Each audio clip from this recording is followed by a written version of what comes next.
Hello and welcome back to another episode of Injustice For All MMA. My name is David, and this episode is for UFC Fight Night Emmett V Topuria.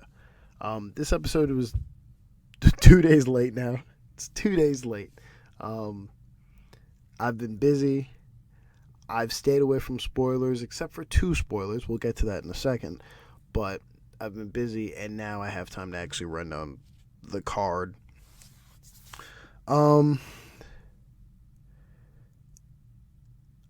I was very happy with. Bear with me.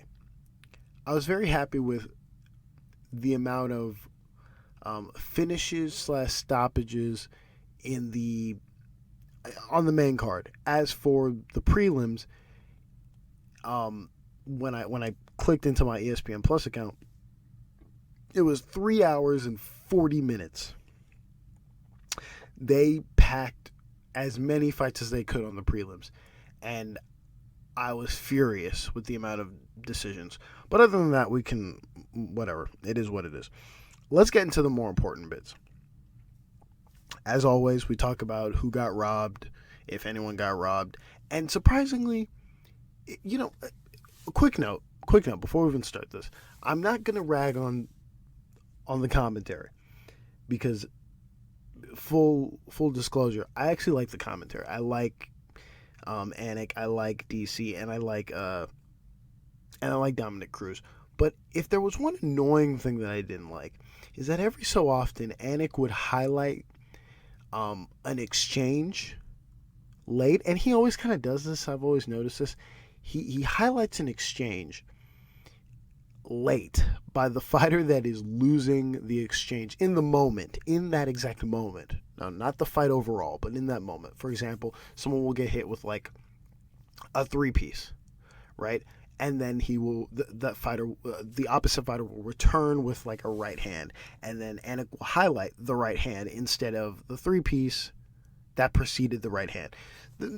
That's just a thing that bothers me a little bit. That's one. 2,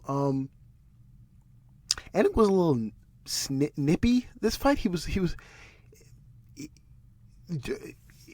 during the Rowe versus Magny fight. If you remember, Rowe did like a press conference where he kind of shouted on the commentary, and you could feel a little bit of snarkiness from Anik. You could feel just a slight bit of snarkiness from his responses. I wish I had a transcript of what he said, but the point I'm saying is commentary was a little off today. And even during some of these fights, it was very odd. A good example would be during Emmers versus Jenkins, which is the first injustice. It's the only injustice of the card, is what I would call a robbery. This thing really pisses me off is they'll look at the strike numbers, and then they'll call it, oh, this is a close fight. And it's a close fight. It's a close fight. When, in fact, it's a close fight within the scorecards. It's a close fight, yes. But the fight actually isn't close in terms of who's winning. Close in the sense of it's a 29-28 either way, but not close in the sense that we obviously know who's winning this fight. And for some weird, odd reason, this happens all the time. When they're saying something on commentary and the stats contradict what they're saying, they will instantly go into, oh, it's actually a really close fight. They'll switch up their tune very quickly. Another quick nitpick is Dominic Cruz doesn't understand the scoring criteria. They're talking, the entire card, they're talking about, oh, this guy's winning. Oh, this guy's winning. And then Dom's like, you know what? You know how he can come back? Is if he just cuts him real deep. Gives him a nice cut. What is he talking about? This is some old school shit. This is a thing that pisses me off about Bisping. He continues to do this damage rules everything, when in fact it's strikes that rule. It's striking, grappling, and then all the other intangibles at the end. But that's just me nitpicking. Let's get into the card. First robbery, the only robbery on the card, Emmers versus Jenkins. This fight was really fun to watch, but it had an obvious winner, and it definitely wasn't Jenkins. I had this 29-28 for Emmers. I give the first round to Emmers, last round to Emmers. I mean, if there was an actual definitive round to give to somebody, it's the third round that goes to Emmers. Second round, obviously, to Jenkins, but we'll talk about that in a second. In the very first round, Emmers outstruck Jenkins. In this first round, not only is he outstriking him in the first half of the round, but in the second half of the round, they start to trade shots. Emmers is up on strikes in that first round. I haven't looked at the scorecards yet. I'm about to in a second, but Emmers is up on strikes. You go to the second round, Jenkins finally gets the groove of things and outstrikes Emmers. On top of that, he gets a takedown. And at the very last second, Emmers gets a reversal and lands like a strike on him. Now, it's not enough to switch the round, but we can all agree that second round goes to Jenkins. In the third round, both of them get a takedown. Emmers gets a reversal with ground and pound, and he outstrikes Johnson on the feet. Jenkins, excuse me. It's absolutely this third round, 100% belongs to Emmers. Also, Jenkins was active on his back as well in that third round, but that's irrelevant to the point. You go to the scorecards, where I was surprised that this was even a split decision. Chris Lee gives the first two rounds to Jenkins. He gives the most important thing is he gives the first round to Jenkins. Nonsense. Okay, Troy Winkapa has a 30-27 Emmers. I disagree with this. I think this is also a bad scorecard. He should have given the second round to Jenkins. I think he got a little mixed with that last interaction at the end because, again, in that second round, while Jenkins did outstrike Emmers, he barely outstruck Emmers, but he outstruck Emmers, and he had the takedown at the very end. Emmers did the thing where he had a reversal, but that's irrelevant. That second round should have gone to Jenkins.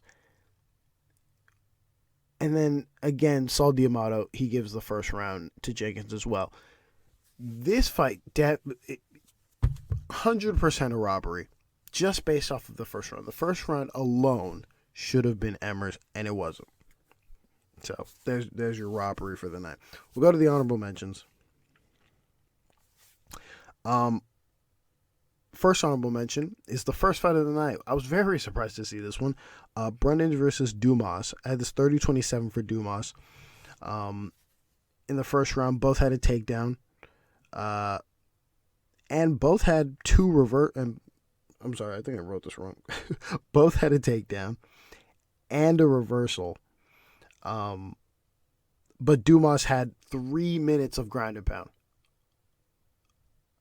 He had 3 minutes of ground and pound. You go to the second round, Dumas had a takedown with little ground and pound for about 3 minutes. He pretty much was just on top of Brundage for 3 minutes, occasionally landing ground and pound here and there.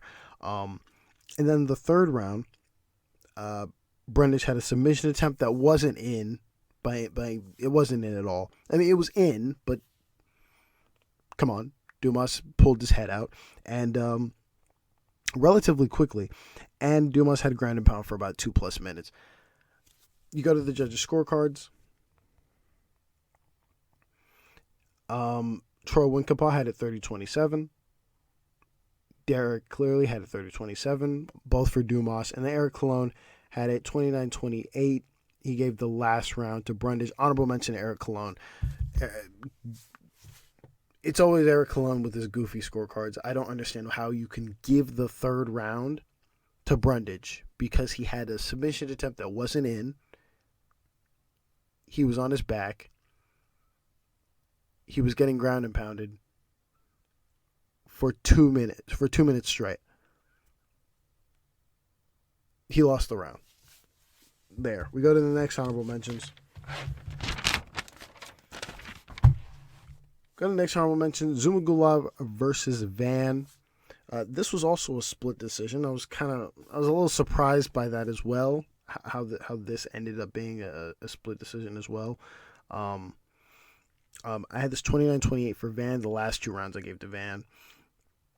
In that first round, it was close on the feet, but Zhumagulov had a takedown. They were pretty even on the feet. Zhumagulov had a takedown that kind of gave him the round. In the second round, Van outstruck Zhumagulov. He outstruck him on the numbers, and he hit him with the much heavier shots as well. And then in the third round, Zhumagulov. In the third round, it was kind of interesting because Zhumagulov was actually ahead on strikes, like I want to say a little halfway into that third round, and then towards the end, Van started to really come back, and eventually just outstruck him by the end of that third round. You go to the judges' scorecards here. Eric Colon, his scorecard reflects mine. Saul D'Amato, his scorecard reflects mine. And then Barry Luxembourg gives the last round to Zhumagulov. I would be a little more nice about it, but it's a bad scorecard given that, yes, Zhumagulov was up on strikes at the start of the round, but then as you watch the rest of the round, he just gets outstruck to the point where they're even on strikes, and then boom, Van just outstrikes him by the end of the round. Honorable mention there to Barry Luxembourg for a bad third round scorecard. You go to the next honorable mentions. It's Ricci versus Robertson. Also didn't. This is just me complaining for 30 minutes. Another thing I didn't like is super interesting. Jillian Robertson comes out. If you watch enough of these fights, you know that Dean Thomas is the corner for her. And he comes out and they have a mic on him while he's cornering her. It's an interesting look that we've never seen before. And while it's unique in some sense, it's something that we shouldn't see again. Because it not to say the commentary is impartial in certain cases, but it almost leaves them open to not being able to like fully criticize them. At many times during the fight, they really wanted to criticize Julian Roberts, and a lot of the time they would talk just mainly about her instead of, oh, that's not true. They would talk about how Ricci was doing very well, but a lot of it was, oh, if Jillian could just do this, or Jillian could just. I feel as though because they had the mic on Dean, they talked about the fight in a way where they didn't fully criticize the fight as hard as they should have. And also, I don't think they should have criticized the fight that much either. We've seen worse female fights before. I understand a lot of the shots throughout the 3 rounds was Ricci and Robertson missing, but if I were to say, I feel like I'm all over the place here. I feel like they fully didn't analyze the fight the way they should have because of Dean Thomas holding the mic or whatever. Anyways, let me get back to the fight. I feel like I just said nothing there. Right, so I had this 30-27 for Ricci in all 3 rounds. You go to the first round, Ricci outstruck Robertson and had 2 takedowns. Second round, Ricci outstruck Robertson barely this time, and she had a takedown. And then in the third round, Robertson had a takedown, but pretty much got outstruck by Ricci anyway, so the takedown is irrelevant. You go to the judges' scorecards. Christopher Lee had 30-27 Ricci. Barry Luxembourg gives the first round to Jillian Robertson. Honorable mention there. Shitty scorecard. I'm confused as to what he's saying. I mean, she got... What? Guys, tell me how that makes sense. Tell me how that makes any sense at all. He gives the first round to Jillian Roberts. No, hold on. We have to look at this again. First round, Ricci outstrikes Robertson and has 2 takedowns. 2 takedowns, and she outstrikes Robertson. Super honorable mention to Barry Luxembourg. Really bad scorecard. And then Saul D'Amato, he gives first round to Ricci, third round to Ricci. And this confuses me even more. He gives the second round to Robertson. Again, still doesn't make any sense. Ricci outstruck Robertson barely. I can see why he may have given it to her, but I disagree. And again, she also had a takedown in that round. Honorable mention there to Saul D'Amato. There's this other thing that's a theme in this fight, a theme in this card, is that someone draws blood, and I'm not liking this. Someone draws blood, and the commentary seems to highlight this. And I'm not saying the commentary and the judging are connected in a way, but it seems to be a thing that's in the ether. So I want to analyze this a little bit. Someone draws blood, and immediately, I'm not saying that the strike that they were hit with isn't significant. Obviously, if someone hits you in the face and you're bleeding, it's significant. But they're pretending as though if that said person who's bleeding outstrikes the other person, that's not relevant because the other person was bleeding. A good example, there's weird examples in this, but a good example is there were portions in the Ribas versus Macy fight where Ribas is already bleeding from her nose. Now, if you watch enough Ribas fights, she bleeds from her nose pretty much every fight. But that's regardless of the point. I'm not doing a Nate Diaz commentary. I'm just saying that I would feel like for commentary, for the people who watch those fights pretty often, they should reference that. But that's regardless of the point. She draws blood, and there's pockets in that fight where she's outstriking Barber. Ricci draws blood first before Jillian Robertson draws blood, and she's outstriking Robertson. I need to find another example. I mean, I'm trying to look here.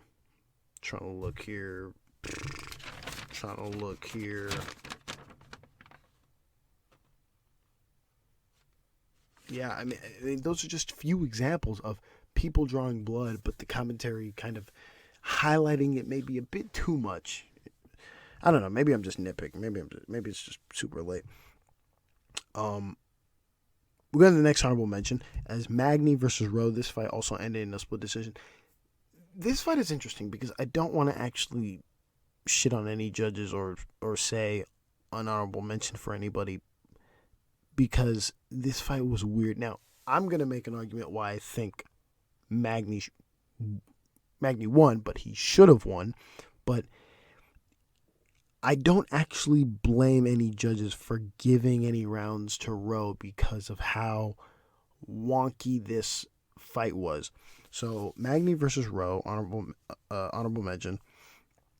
I had this 30-27 for Magny. I put a close marker on the third round. You can argue the third round for Rowe. In that very first round, most of the fight was in the clinch. And Magny definitely outstruck Rowe overall in the clinch. I think that's definitive. That is absolutely definitive. If we had the strike numbers, he outstruck Rowe overall in the clinch by far in that first round. I can stand on that. Go to the second round. Close on the feet. So they're actually pretty even with strikes on the feet. Again, they go back to the clinch, and Magny outstrikes Rowe again in the clinch. Again, same thing.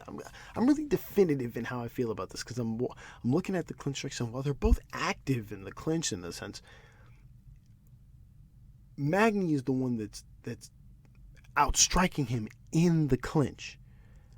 You go to the third round, same thing, very close on the feet. They're both trading on the feet. They're both landing equal amounts of strikes on the feet. And the same thing happens again where they end up in the clinch. They're both landing the same. It's close. I give the edge to Magny, but it's close because they're both striking at the same time in the clinch. They're both even on the feet. Once they get into the clinch, they're both just striking at the same time. This time, I'm actually not definitive in who outstruck who, which is why I I give the edge to Magny, but you can argue the third one for Rowe. The first 2 rounds, though, I actually don't see an argument there for Rowe winning the first or the second round. You go to the judges' scorecards. Chris Lee. I'm sorry, before we get to Chris Lee, Saul Diamata, he gives the first round to Rowe. Again, I'm not going to honorable mentions this one because just the way the fight turned out. I don't agree with that scorecard, but whatever. He gives the first round to Rowe and the last 2 rounds to Magny. Okay. Barry Luxembourg gives the first 2 rounds to Magny, last round to Rowe. Okay.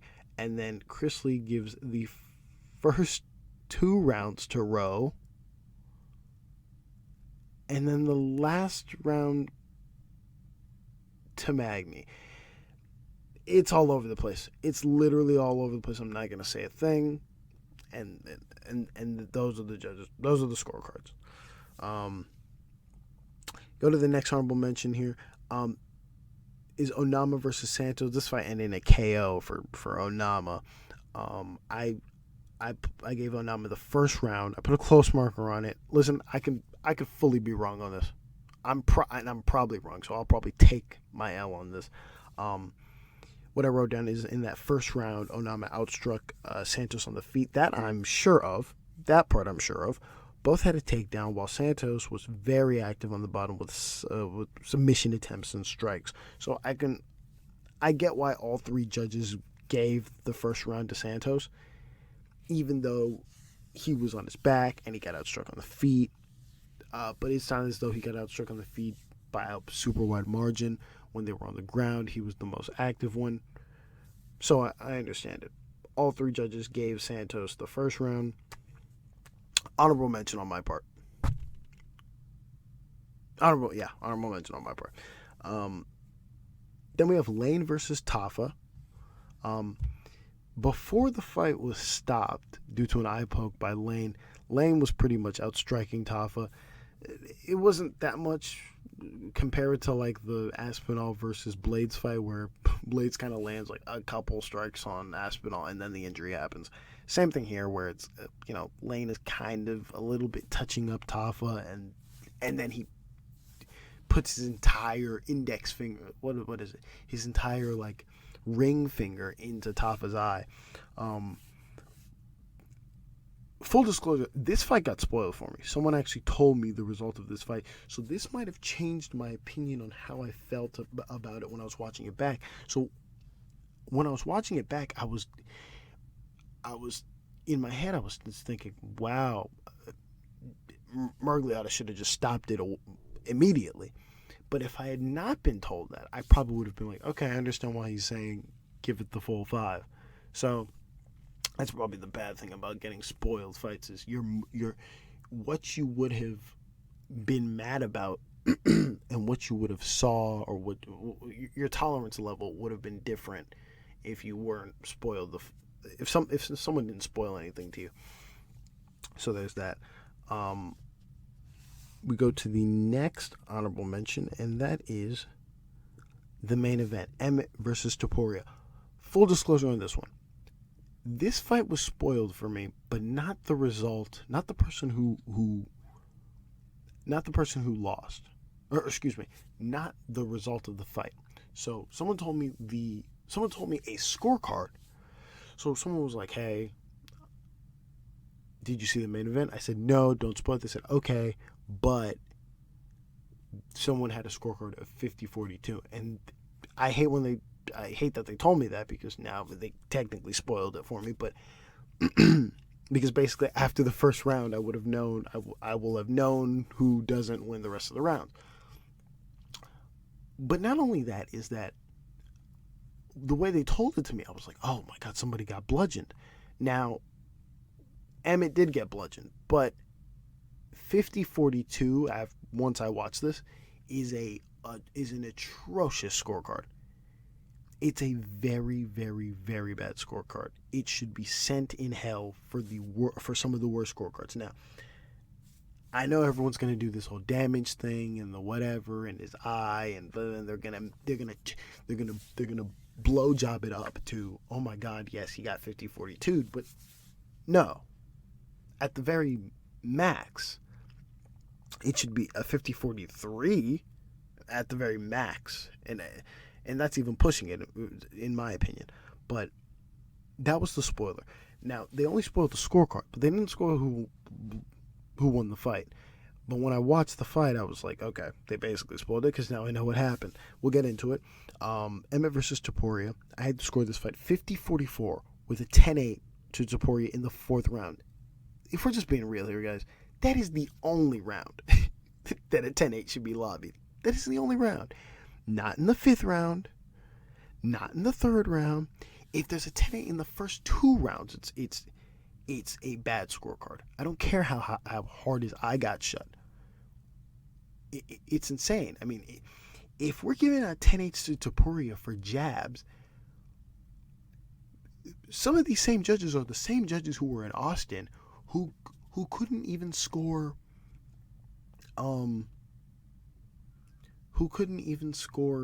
Emmett versus Cater correctly. So why all of a sudden are they going to give out 10-8s for the first two rounds? But that again, I haven't seen those scorecards yet. I'm about to look at the scorecards. Reading it off, in the first round, Topuria outstruck Emmett. At first, Emmett was slightly outstriking Topuria, and then Topuria just slowly began to outstruck Emmett in that first round. In the second round, Topuria outstrikes and he drops Emmett. And then in the third round, Topuria just outstrikes Emmett. And then the fourth round is the only round that a 10-8 should be even talked about, really. Topuria is outstriking Emmett. He drops him twice. Now, on replay, he drops him the first time, and then the second time he hits his back, and Emmett kind of stumbles. So, is it a drop? No, it's more or less like a one. He dropped him once, but, you know, if you're scoring it live, he drops him twice, but we'll call it he drops him twice. He drops him twice, and then he grabs a hold of him and just unleashes ground and pound for pretty much a minute straight. That's a 10-8 there. And then in the fifth round, close on the feet. They're actually even on the feet for however long they were on the feet. They're actually kind of trading strikes on the feet, and then Topuria gets 2 takedowns with occasional ground and pound here and there. And that's where you get the 50-44 on my part. You go to the judges' scorecards. Saul D'Amato, his scorecard is the most sane scorecard. His scorecard is the most correct scorecard. I can't believe I'm saying that. It's 50-44 with a 10-8 in the fourth round. This is the correct scorecard. You have Chrisley, who is retarded. He's mentally retarded. He gives it a 50-42 because he wanted to be special. He wanted to be different. He gives all the rounds to Topuria. He gives the third round. Now remember, Topuria just outstrikes Emmett for the entire round. And yes, he's outstriking him by a lot, but I want you to really understand something here. He outstrikes him by, if you're counting the pure significant strikes here, he outstrikes him, if I can remember correctly, I think by about 15 to 13 strikes. I'd have to look at the strike numbers, but off the rip of my head, 13 to 15 strikes. That's a 10-8 to him. This guy's gauge for a 10-8 is nonsense. That's a 10-8 for him. I want to remind you of the last few standing 10-8s that we got. Few standing striking 10-8s. The ones that come to my mind is Holloway Cater, right? And then Matinho O'Malley.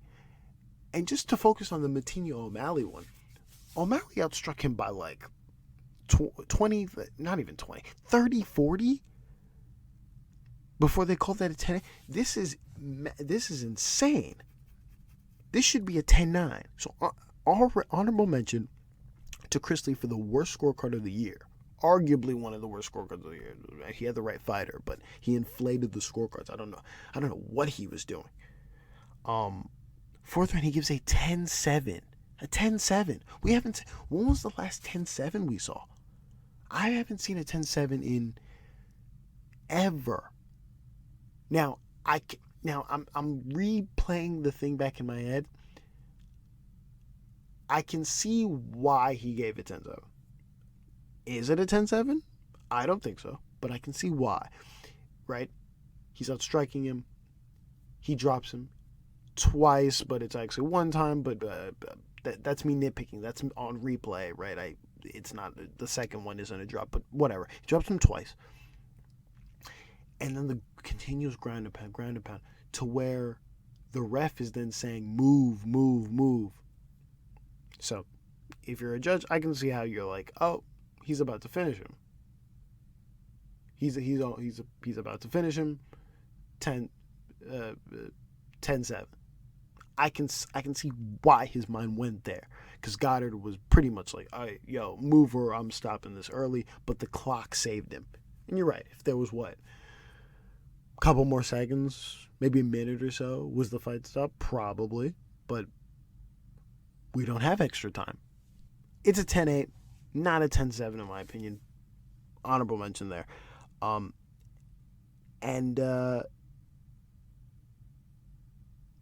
Yeah, that's where you get a 50-42, which is ridiculous.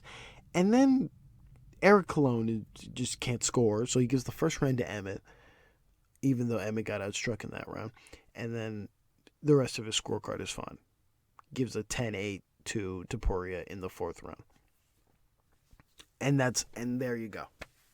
There you have it. Sorry I was late. I was busy. This fight card is just drunk from the prelims being not boring. They weren't boring prelims. The prelims were amazing, but they were long. They were just long, 3 hours and 40-something minutes. This fight card was supposed to start at 11. They pushed it down to 10:30. Look at me complaining like I'm a European or something. But anyways, that's all I got. Thank you all for listening. We'll be back next week, and God bless.